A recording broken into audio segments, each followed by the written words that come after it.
من فيض مولانا الغفور قرآن رب العالمين جاء لنا نبراس نور فيه السعادة واليقين أسمى المعاني في السطور نسمو بها دنيا ودين نلقى الشفاعة في النشور بدلائل النور المبين في حفظه تحلو الأمور ما خاب من يرجو المعين نلقى الشفاعة في النشور بدلائل النور المبين بدلائل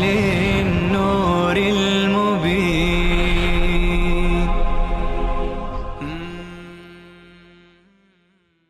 أعوذ بالله من الشيطان الرجيم.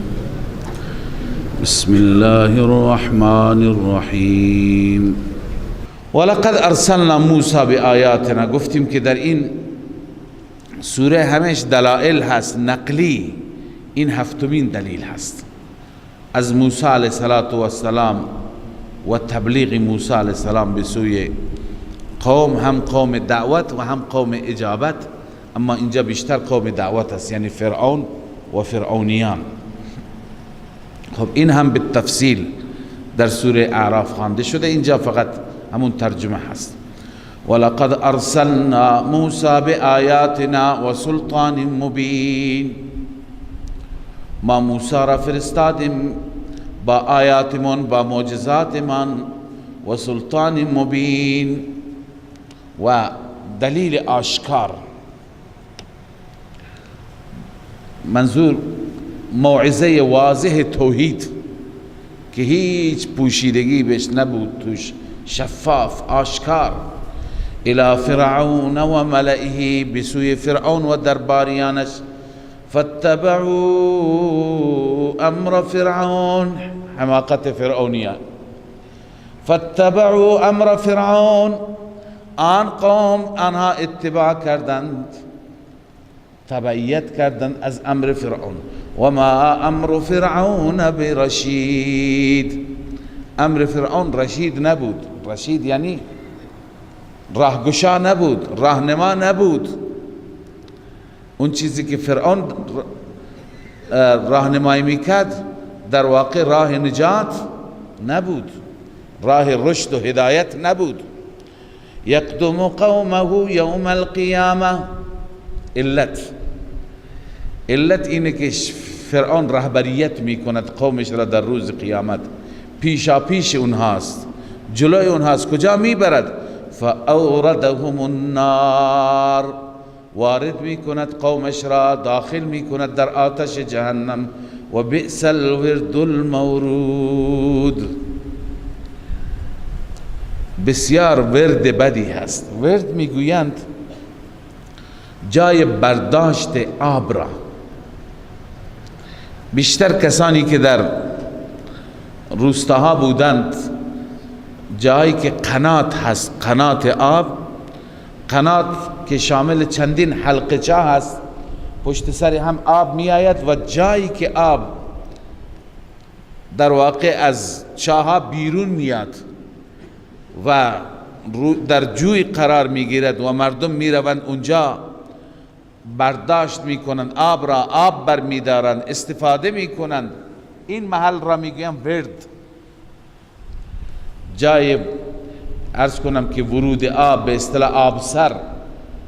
ورود اون یعنی المدخول، اون جایی که اینها داخل میشند، جایی که اینها آورده میشند. ای بئس المدخل المدخول فی و هو النار. جایی که اینها، مدخلی که اینها داخل میشوند در آن، اون مدخل بسیار مدخل بدی هست. اون آبسر بسیار آبسر بدی هست. یعنی چیه؟ جهنم هست. و اتبعوا فی هذه لعنة و یوم القیامة. اتبعوا این نتیجه دنیوی تابع و متبوع است. فرعون و لشکر هست و اتبعوا، الله می فرماید که دنبال اونها انداخته شد، قرار داده شد در همین دنیا لعنت، یعنی در همین دنیا مورد لعنت الله عزوجل قرار گرفتند. و یوم القیامه، در قیامت همچنین، در قیامت هم لعنت، در این دنیا هم لعنت. بئس الرفد المرفود، رفت به معنی عطا، تحفه، المرفود به معنی داده شده، یعنی بسیار تحفه که داده شده تحفه بدی هست، عطای بدی به اونها داده شده. اون عطای بد چی بود؟ لعنت، دوری از رحمت. این به سبب عملکرد شنیع، عملکرد بد است.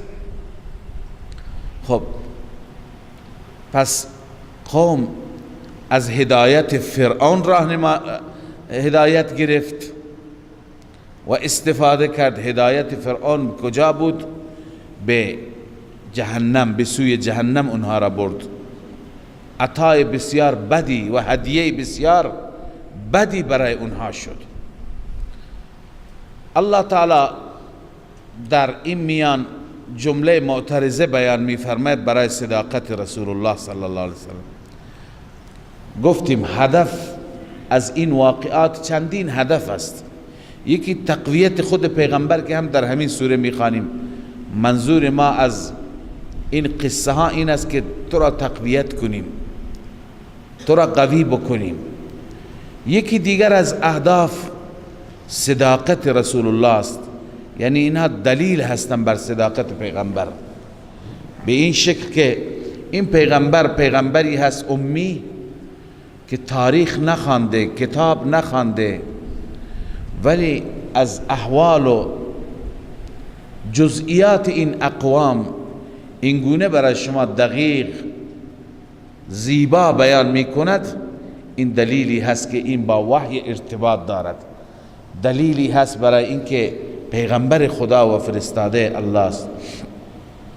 الله می فرماید ذالک من انباء القرى نقصه علیک، این از اخبار قریه ها است، شهرهای مختلف که ما تعریف می کنیم بر تو.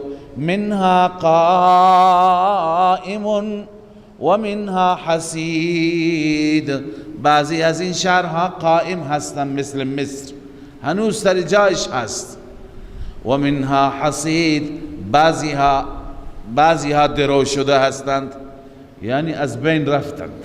حسید درو را میگن، نه، اونا را الله تعالی از ریشه زد.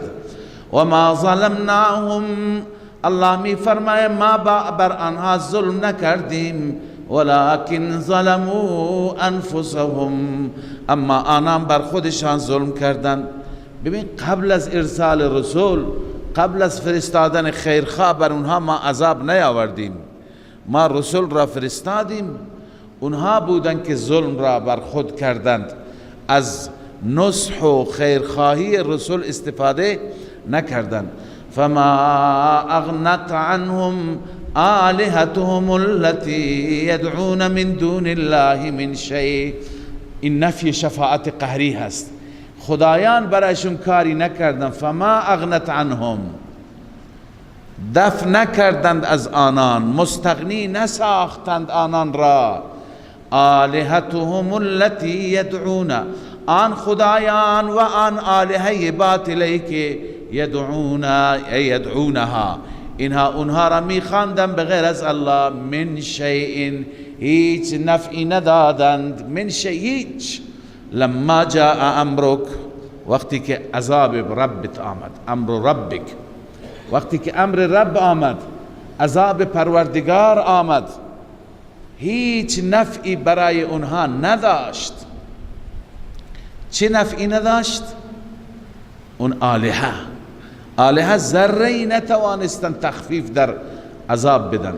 و ما زادوهم غیر تتبیب، این ترقی هست. نفع نداد بجای خود بماند، بلکه اینها را تباه کرد، همون آلهه تباه کرد، چون عبادت اونها باعث تباهی شد. و ما زادوهم، نیفزود در اونها، غیر تطبیب، غیر از هلاکت، غیر از خاری و ذلت. و ما زادوهم ای بعبادتهم لها، که اینها اونا را عبادت کردن، این عبادت نیفزود در اونها بغیر از تباهی. سبحان الله. الان خداوند عزوجل سنت الله را بیان می کند. عادت الهی این چنین هست، سنت الهی همین است، این تخویف دنیوی هست. و کذالک اخذ ربک اذا اخذ القرى وهی ظالمه. این بیان سنت الهی است و گوشزدی هست برای ما بقیه انسان ها. ای انسان ها، ای بندگان، این عذاب فقط برای قوم عاد و قوم ثمود نبود، برای قوم شعیب و برای قوم موسی نبود، برای فرعونیان نبود.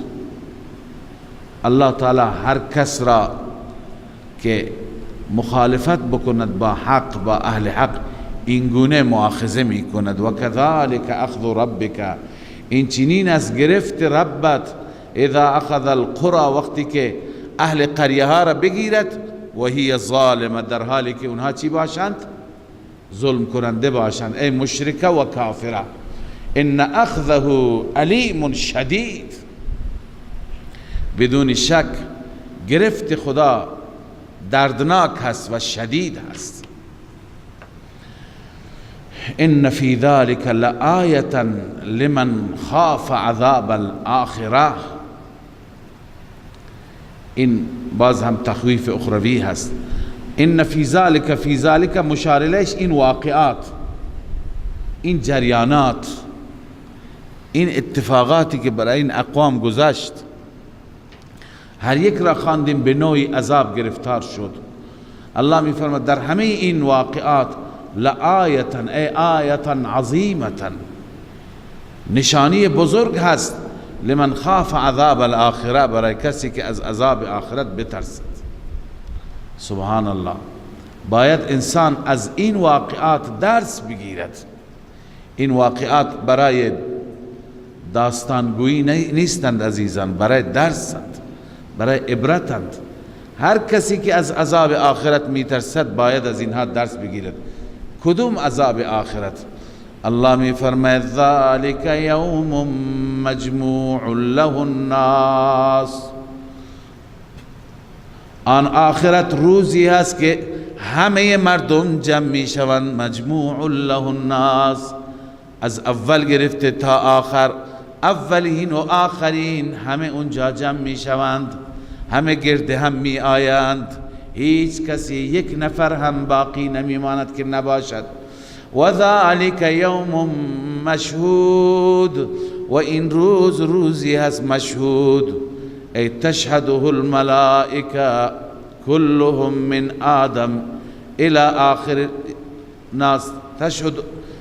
یشهده الناس، مردم همه گواهی میدن، انبیا گواهی میدن، ملائکه هم گواهی میدن.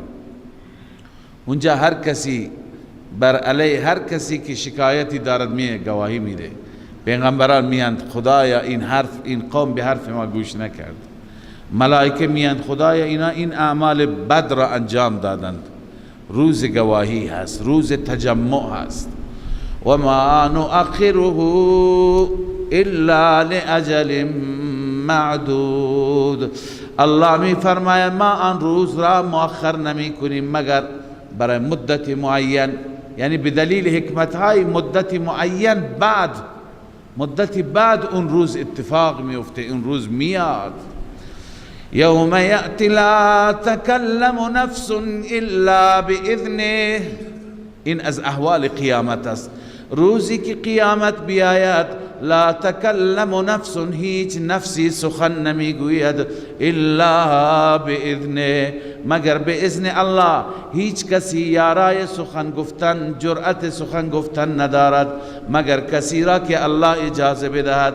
و انسانها اونجا مختلفند به اقسام مختلف. فمنهم شقی و سعید. الله می فرماید بعضی از این انسانها شقی هستند، بعضی بدبختند و بعضی سعید، بعضی سعادتمندند.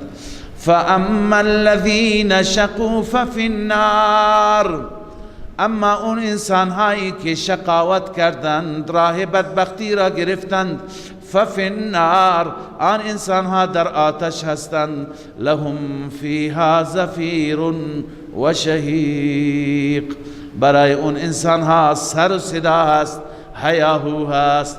زفیر صدای الاغ را میگن زفیر، شهیق هم صدای الاغ است. اول وقتی که الاغ صدا میدهد، اول صداش خیلی بالا میره، بالا و پایین میره، آخر باز یک نوع دیگه صدایی داره، آخر وقتی که بس میکنه. لذا شهیق همون صدای آخر الاغ را میگند، زفیر صدای اول الاغ را میگند. منظور که سر و صدا دارند، هیاهو دارند. اینها در یعنی آتش بیتابند، میسوزند، تحمل نمی کنند. الله می فرماید خالدین فیها ما دامت السماوات والارض، همیشه در آن جهنم میمانند، ما دامت السماوات والارض، تا مادامی که آسمان ها و زمین هستند، الا ما شاء ربک، مگر آنکه رب بخواهد، ان ربک فعال لما یرید، همانا رب انجام میدهد آنچه که اراده بکند. بحثی دارم اما آیه تمام بشه. این تخویف بود، این حالت شقی بود، انسان بدبخت در جهنم برای همیشه میماند. و اما الذین سعدوا ففی الجنه، اما آن انسان هایی که سعادتمند باشند، آن انسان هایی که بختیارشان باشد، ففی الجنه، آنها در بهشت هستند، خالدین فیها، همیشه و همیشه در آن بهشتند، ما دامت السماوات والارض، تا زمانی که آسمان ها و زمین باشند، الا ما شاء ربک، مگر آنچه که الله بخواهد، همان مقداری که الله بخواهد، عطاء غیر مجذوذ. الله می فرماید این بخششی هست، عطایی هست از جانب الله، غیر مجذوذ ای غیر مقطوع، بی پایان، بی انتها، عطای بی انتهایی هست، حد و اندازه ای ندارد که خدا به این بهشتیان عنایت می کند. اللهم اجعلنا منهم، اینها اهل سعادتند، اینها خوشبختانند که الله به اونها عطای غیر مقطوع عنایت می کند. حال ما اینجا یک بحثی داریم، بحث علمی هست، تو تفسیرها آمده. اون این است که خدای تعالی دو چیز بیان فرمودند. یکی خالدین فیها ما دامت السماوات والارض، اهل جهنم همیشه در جهنم هستند تا وقتی که آسمان و زمین هست، الا ما شاء ربک، مگر آنچه که ربت بخواهد. اولا آیا آسمان و زمین مگر اونجا هم هست؟ آسمان و زمین که همینجا از بین می رود. آسمان را الله می فرماید اذا السماء انشقت و اذا السماء کشطت، آسمان جمع میشه، آسمان تمام میشه، آسمان تکه تکه میشه. کلا اذا دکت الارض دکا دکا، زمین به هم کوبیده میشه. ما دامت السماوات والارض، اولا خدمت شما عرض کنم این کنایه از تعبید است. کنایه از چی است؟ تعبید، از ابدیت. ما در دنیا این محاوره را داریم تا وقتی که آسمان و زمین باشد، یعنی همیشه و همیشه.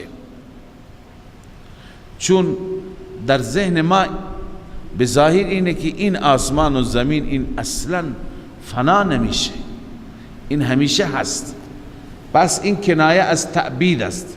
یک جواب دوم اینه که منظور از آسمان و زمین اونجا هست،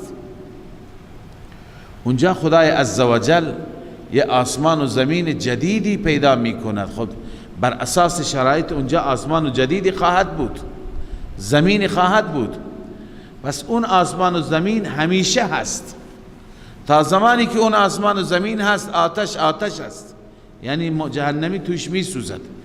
الا ما شاء ربک، مگر آنی که خدا بخواهد. خداوند استثنایی کرده. من قبلا خدمت شما عرض کردم برخی جمع کوچکی معتقدند که خدای عزوجل یک روزی جهنم را خاتمه میده، جمعش میکند. ولی خب اینجا اگر جهنم را جمع میکند و استدلال بگیرن از الا ما شاء ربک، درباره بهشت هم آمده الا ما شاء ربک. پس این نظر درستی نیست. علما به شدت با این مخالفن، ردش کردن که جهنم پایان میپذیرد. هیچ دلیلی در قرآن و سنت نیست. هر جا اگر هست تعبید هست، ابدیت هست، همیشگی هست. هر جا خالدین فیها ابدا، خالدا مخلدا فیها، تأکید بر تأکید. بنابراین باید برای این استثناء الا ما شاء ربک مصداقی پیدا کنیم. الا ما شاء ربک، ها این دلیل اون بعض را نگفتم. اون بعض معتقد است که عادلانه نیست که این انسان، الله تعالی عادل است، عدل نام دارد و این عادلانه نیست که این انسان مثلا 50 سال شرک کرده، 100 سال کفر کرده، خب باید به همون اندازه گناهش بهش عذاب بدهند، نه اینکه به صورت ابد. کفر موقت، عذاب موقت باید باشد. اونها از اینجا استدلال میکنند و میگویند خدا عادل است. ما معتقدیم که این عین عدالت است که هر چی خدا عذابش بده. چرا؟ به دلیل اینکه یک، هر چی که اینجا حیات داشته در تمام حیاتش این کفر کرده، اونجا هم هر چی حیات دارد در تمام حیاتش به عذاب گرفتار است. دوم اینکه اینجا زندگیش بیشتر نبود و الا اگر 1000 سال عمر میکرد، چون ایمان مقدرش نبود، 1000 سال کفر میکرد. اگر 10,000 سال عمر میکرد، 10,000 سال شرک و کفر میکرد. پس هر چی که این برایش بوده اونجا همون اندازه، یعنی اینجا ابد هست، اونجا هم ابد هست، به عذاب گرفتار میشه. خب الا ما شاء ربک استثناء هست برای اهل بهشت که مشخصه. امکان داره بهشتیان ابتدا در بهشت نباشند. ابتدا این استثناء از ابتدا هست. ابتداء شاید به خاطر گناهان، به خاطر معاصی به اعراف برده بشند، به جهنم برده بشند، بعداً نهایتاً به بهشت آورده می شوند. اما درباره جهنمی ها الا ما شاء ربک، شبیه این آیه خواندیم قبلا. من از قول بعضی از مفسرین گفتم که در بعضی از مواقع از جهنم خارجش می کنند، نه برای استراحت، نه برای تنفس، بلکه مثلا میبرن به طرف ماء حمیم، میبرن به طرف، عرض کنم که اون کوهی که فرمود سأرهقه صعودا، میبرن به طرف زمهریر، اون جایی که چنان یخ هست و چنان سرد هست که دوباره تمنای آتش میکند، چنان اونجا یخ بسته میشه. خلاصه گاهی برای تنوع عذاب، برای شکنجه دادن بیشتر به جاهای دیگه برده میشه. شاید هدف از استثناء اون استثناء هست. خب این سخنی هست که بسیاری از مفسرین گفتند. اما حضرت شیخ رحمه الله می فرماید الا ما شاء ربک معنای دیگه دارد. الا به معنی سوا هست، یعنی همیشه در آتش میماند. سوا ما شاء ربک، غیر از اون چیزی که خدا میخواهد، غیر از اون چیزی که خدا میخواهد.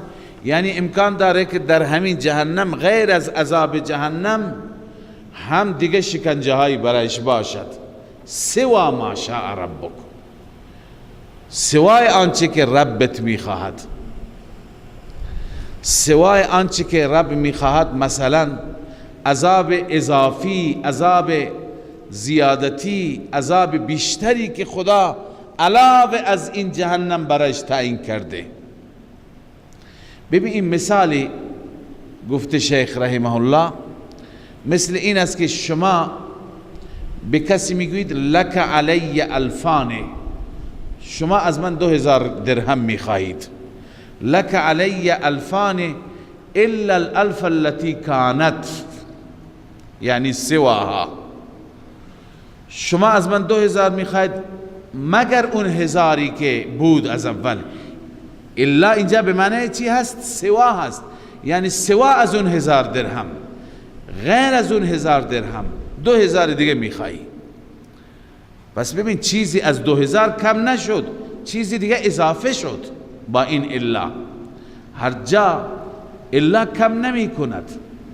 لذا این که میگیم خالدین فیها ما دامت السماوات والارض، همیشه هستند. الا ما شاء ربک، این الا از همیشگی چیزی کم نمی کند، بلکه این همیشه هست. سوا یعنی این عذاب هست، غیر از این عذاب آنچه که رب بخواهد، علاوه از این عذاب آنچه که رب بخواهد. یعنی بعضی ها خداوند اینقدر بر اونها غضبناک است که تنها به این بسنده نمیشه، تنها به این اکتفا نمیشه. عذاب جهنم همراه با شکنجه های متنوع، مثل همون زمهریر رو عرض کنم که ماء حمیم و ماء زقوم و غیره و غیره. پس اینجا الا به معنی چی هست؟ سوا هست. این قول زجاج هست، قول امام فرا هست، قول سجاوندی هست. بسیاری از نحات همین قول را گفتند.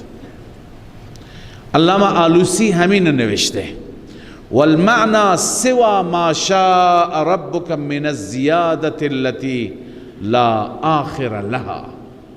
والمعنى سوا ما شاء ربك من الزيادة التي لا آخر لها، معنی این است که غیر از اون عذابی که خدا آماده کرده که آخری ندارد، همیشه در جهنم هستن. غیر از اون عذاب مثل این است که مثلا شما ببینید 2 نفرند حکمشون حبس ابده، در زندان افتادن، حکمشان حبس ابده.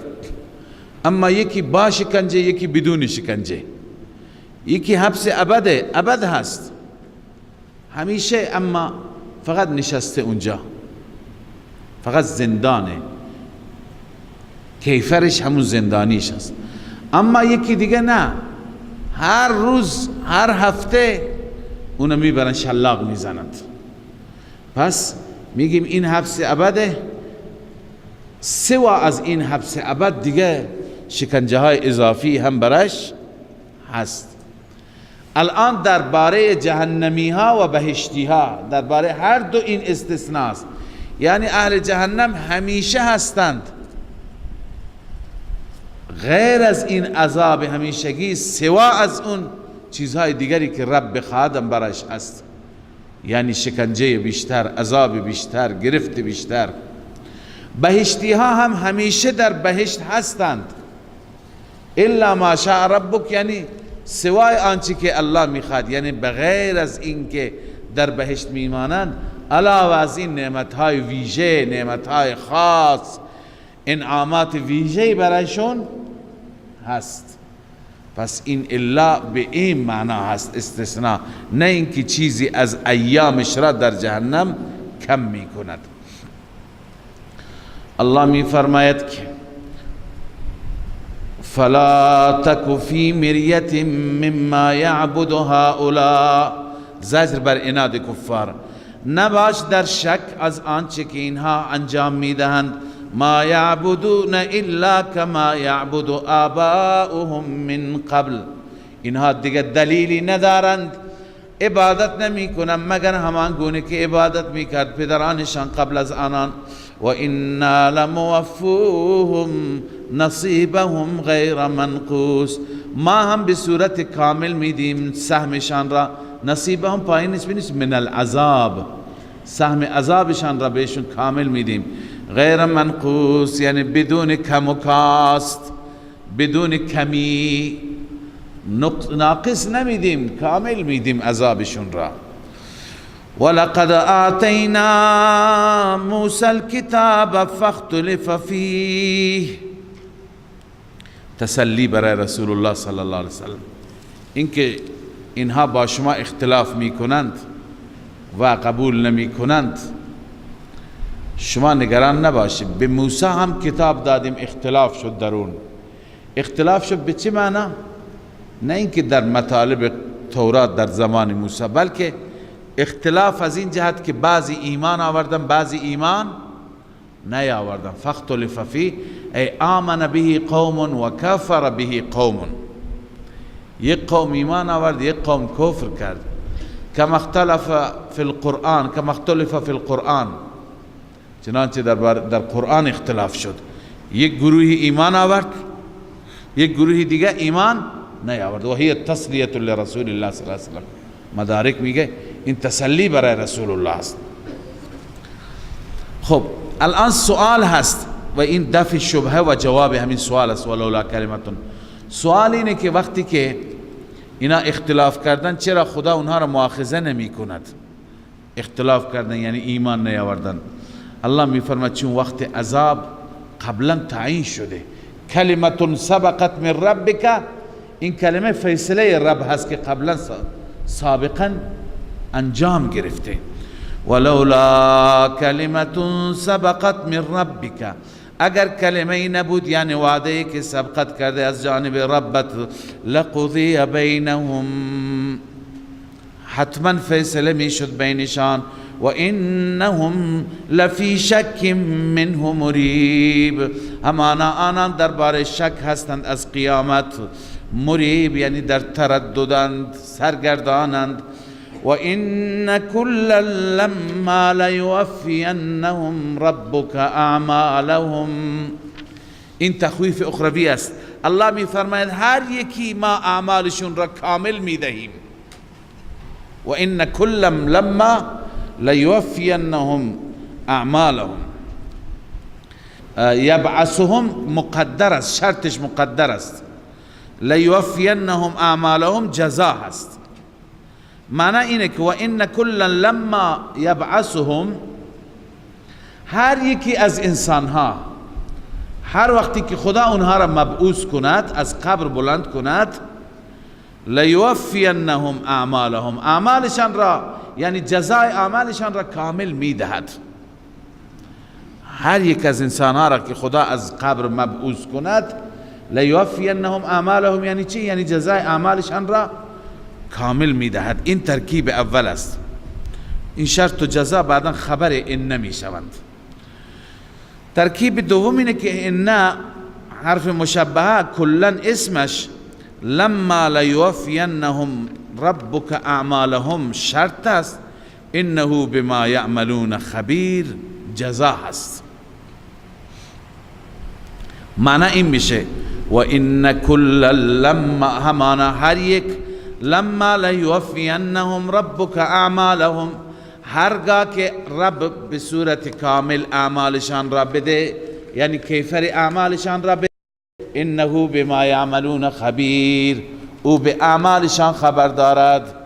یعنی وقتی که میده به اعمالشان خبر دارد، از روی علم میده، از روی خبر میده. خب فاستقم کما امرت و من تاب معک، اینجا امر هست برای رسول الله صلی الله علیه وسلم. بعضی میگویند اینکه پیغمبر گفته شیبتنی سورت هود، مرا سوره هود پیر کرد، این آیه پیرش کرد که خدا دستور داد استقامت، ثبات، ایستادگی. استقامت واقعا مشکله. انسان تا آخر مرگ انسان باید به همون مسیر خودش با وجود همه مشکلات بماند، ذره عقب نشینی نکند. و بعضی میگن نه، کل سوره که در سوره بحث عذاب است، بحث مؤاخذه خداست، اقوام را چگونه خدا گرفت، اینها باعث پیری رسول الله بودند. لذا الله می فرماید فاستقم کما امرت، همان گونه که امر شدی استقامت کن. و من تاب معک، هر کسی توبه بکند از همراه تو. ولا تطغوا، و شما طغیان نکنید، سرکشی نکنید. انه بما تعملون بصیر، همانا آن ذات نسبت به اعمال شما بصیر است. من الطاعت والعصیان بنویس، یعنی الله بیناست، هم طاعت را میداند هم عصیان را میداند. ولا ترکنوا الى الذین ظلموا، اینجا خدای تعالی بعد از واقعات چند دستور میده، حداقل 5 دستور هستند، 5 امر هستند که اینها هم باعث تسلی هستند و هم رمز موفقیت هستند. خطاب رسول الله راست ولی همه ما مراد هستیم. اول اینکه فاستقم، استقامت کنیم در مسیر خودمان. دومی که ولا تطغوا، طغیان نکنید، سرکشی نکنید، نافرمانی خدا نکنید. سوم به سوی کفار هم تمایل نشان ندهید. ولا ترکنوا یعنی تمایل نشان نده. الی الذین ظلموا به اعتبار دوستی، الی الذین ظلموا به سوی کسانی که ظلم کردن، یعنی به سوی کفار مشرکین. فتمسکم النار، آتش به شما میرسد. چرا گاهی انسان با کفار دوستی میکند، اثراتی در زندگیش میآید، به سبب این اثرات انسان بی عمل میشه، الحاد میاد در تفکرات انسان، انحراف میاد. این انحراف، این الحاد، این بدعملی، کجروی باعث میشه که انسان به آتش بره. لذا دوستی باعث آتش شد. فتمسکم النار، آن وقت آتش شما را میرسد. و ما لکم من دون الله من اولیاء، الله می فرماید نیست برای شما بغیر از الله هیچ اولیایی، هیچ حامی. نفی شفاعت قهری هم هست. ثم لا تنصرون، اون نفی شفاعت بود، این نفی حمایت است. سپس شما یاری نمی شوید، پس شما با کفار دوستی نکنید، با مشرکان. و اقیم الصلاة طرفی النهار، الله می فرماید این امر چهارم است، امر چهارم است برای موفقیت. نماز بخوان. کی؟ و اقیم الصلاة، نماز را برپا بدار. طرفی النهار، دو طرف روز. و زلفا من اللیل، و تکه های از شب، بخش های از شب. در بخش های از شب هم نماز را بخوان. ان الحسنات یذهبن السیئات، همانا حسنات سیئات را از بین میبرند. این را انشاءالله تفسیر میکنم. اما قبل از اون اقیم الصلاة طرفی النهار، اشاره به نمازهای پنجگانه هست. دو طرف نهار، یکی صبح هست و یکی چی؟ ظهر و عصر، که صبح یک طرف است، ظهر و عصر یک طرف است. اینا همه در روز هستند. و زلفا من اللیل، بخش های از شب در یک بخش چی هست؟ عرض کنم که مغرب است و در یک بخش دیگه عشاء است. هر 5 نماز اشاره شده. اما اینجا یک نکته دیگه خدمت شما عرض بکنم که امام رازی رحمه الله گفته از استدلالات فقه حنفی و فقه ابو حنیفه رحمه الله است. من خدمت شما همیشه عرض کردم که امام ابو حنیفه رحمه الله تعالی اول توجهش به قرآن است و استنباطات قرآنی بعداً به سوی احادیث میره. خیلی ظلم میکنند کسانی که میگن ابو حنیفه یا احادیث را نادیده گرفته العیاذ بالله، یا میگن این احادیث به ابو حنیفه نرسیده. چطور نرسیده؟ به من و تو رسید، او که در خیر القرون بود به او نرسیده؟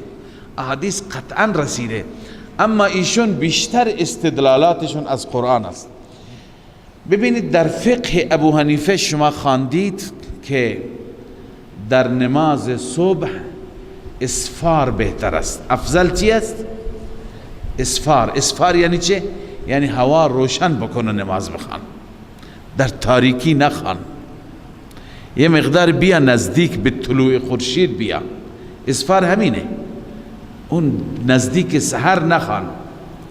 خب حکمت همینو بیان میکنه که اسفار که باشه مردم بهتر میرسند، از خواب بیدار میشند. الان ماه رمضان ما در غلس میخوانیم، در تاریکی میخوانیم، چون الان مردم خودشون بیدار هستن. الان غلس بهتره، چون اگر دیر بخوانیم مردم خواب میرن، مردم یا شب هیچ نخوابیدن یا نصف شب بلند شدن. اگر دیر بخوانیم مردم به جماعت نمیرسند. پس اسفار بهتر است و در نماز عصر تأخیر بهتر است نه تقدیم، یعنی بعد از 2 مثل بخوانیم. امام رازی رحمه الله از این آیه استدلال ابو حنیفه را ذکر کرده.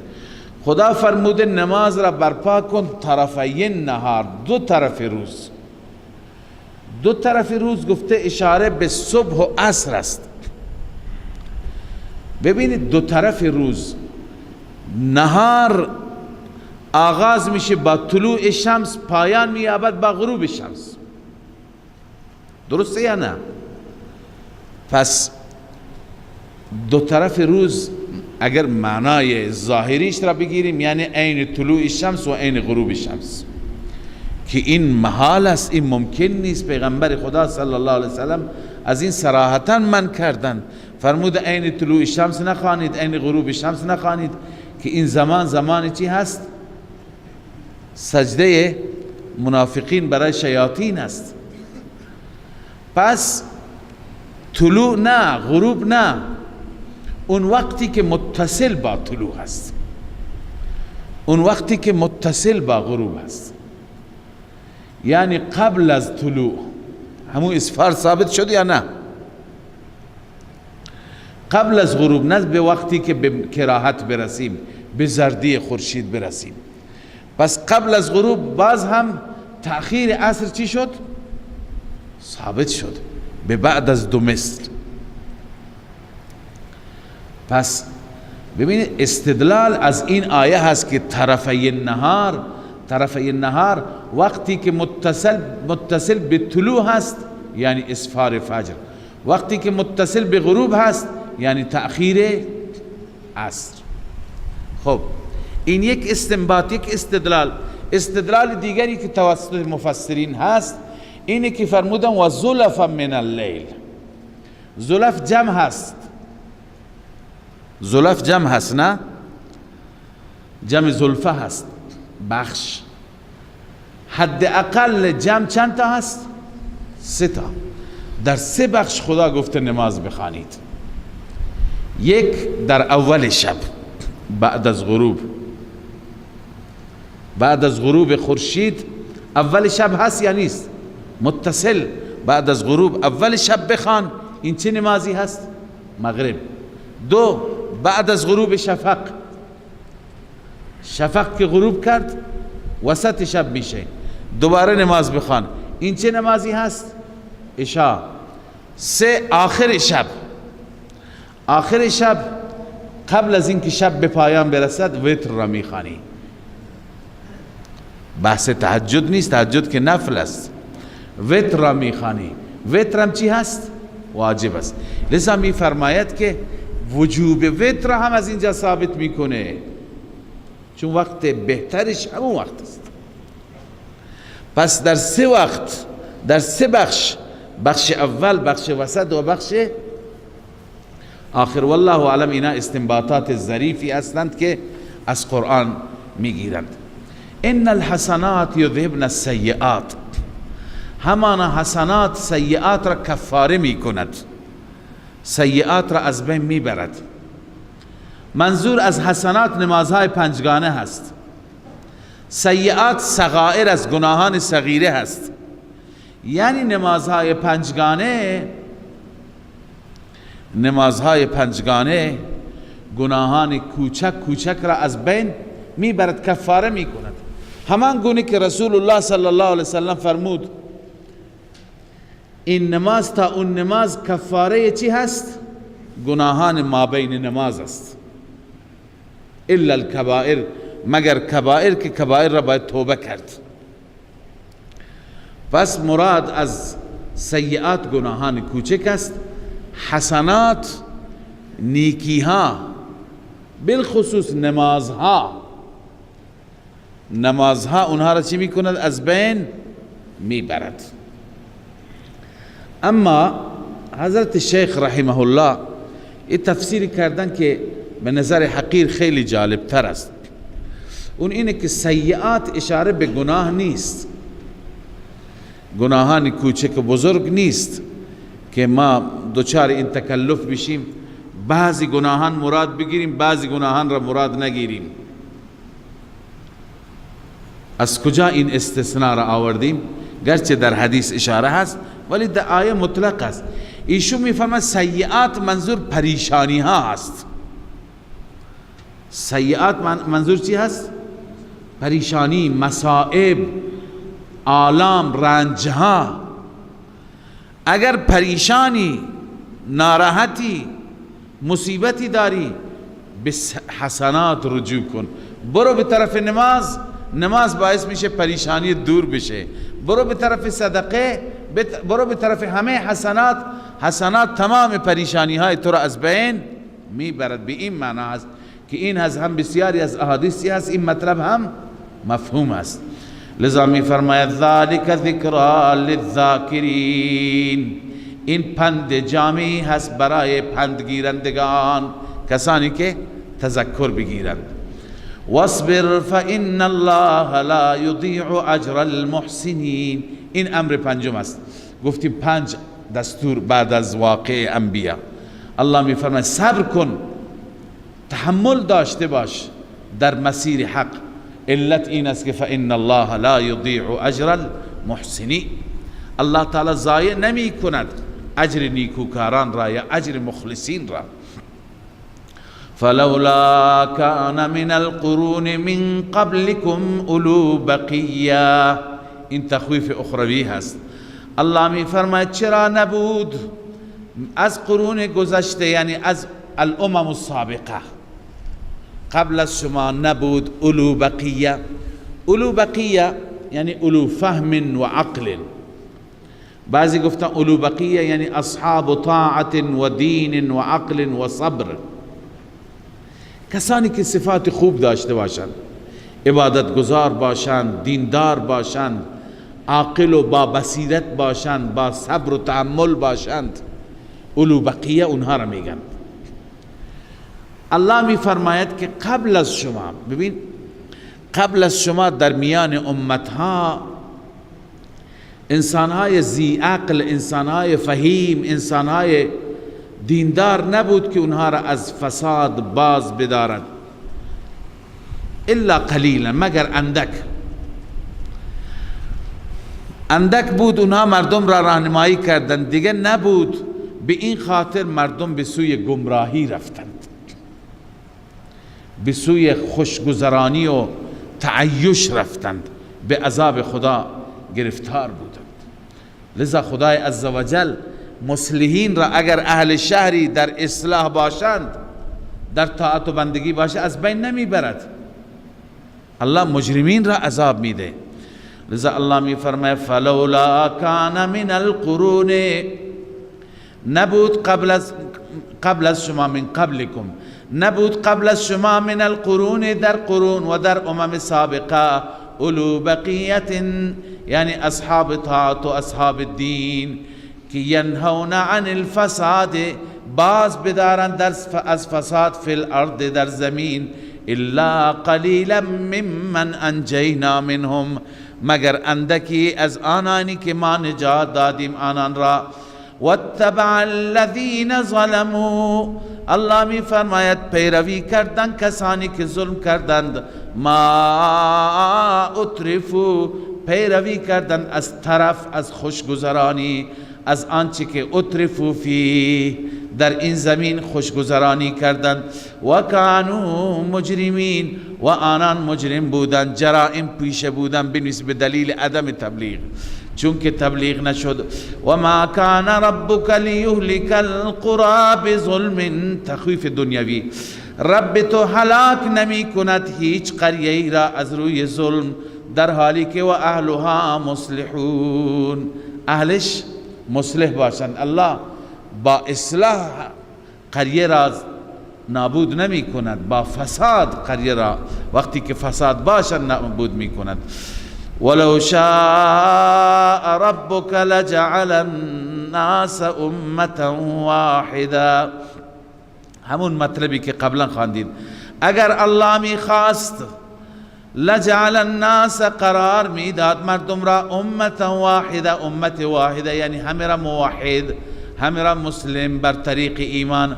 اما ولا یزالون مختلفین، همواره مردم با هم اختلاف میکنند در دین. الا من رحم ربک، مگر اونی که ربت بر او رحم کند. لکن من رحم ربک، همیشه افراد با هم اختلاف خواهند داشت. ولذلك خلقهم، به همین خاطر خدا آفریده. به خاطر چی خدا آفریده؟ به خاطر امتحان، به خاطر ابتلا. عرض کردم که اینجا ولکن لیبلوکم، ولکن لیبلوهم چی هست؟ مقدر است. ولو شاء ربک لجعل الناس امة واحده، خدا میخواست همه مردم موحد بشن، ولی ولکن لیبلوهم، الله تعالی بالاجبار همه را موحد نمی کند، بالاجبار همه را مؤمن نمی کند، خدا می آزماید. ولذلك خلقهم، به خاطر همین ابتلا، به خاطر همین امتحان خدا آفریده. ببین اینجا یکی از حکمت هایی که گفتیم اگر همه را خدا وادار بکند به ایمان، همه مؤمن بشن، اون وقت دارالامتحان نمیشه دنیا. اینجا الله میفرما ولذلك خلقهم، به همین خاطر، به خاطر امتحان آفریده. و تمت کلمت ربک لأملأن جهنم من الجنة والناس، این علت است. تمت کلمت ربک، وعده رب تکمیل شده. وعده رب، کلمه رب همون وعده هست. کلمه رب چی هست؟ وعده هست. اون وعده چی بود؟ لأملأن جهنم من الجنة، البته حتما پر می کنم جهنم را از جنات، و الناس از مردم اجمعین، همگی جهنم پر میشه از جن و انس. بله الله نجات بده. و کلا نقص علیک من انباء الرسل، در پایان سوره الله تعالی هم تخویف اخروی بیان می فرماید و هم فائده این داستانهای انبیاء را الله بیان می فرماید. این همه قصه برای شما بیان شد ای پیغمبر، به خاطر چی؟ یکی این که برای تثبیت قلبی شما، پیغمبر قوی میشه، تقویت میشه که نه تنها مرا تکذیب کردند، همه انبیاء را تکذیب کردند. ذا الله می فرماید و کلا نقص علیک من انباء الرسل، هر یک ما تعریف میکنیم بر تو از اخبار رسل. ما نثبت به فؤادک، آن مطالبی که به وسیله آن دلت را تثبیت میکنیم، قلبت را تقویت میکنیم. پس این فایده اول تسلی هست، تسلی قلبی. دوم وجاءک فی هذه الحق، ترغیب می آید در این واقعات، حق می آید.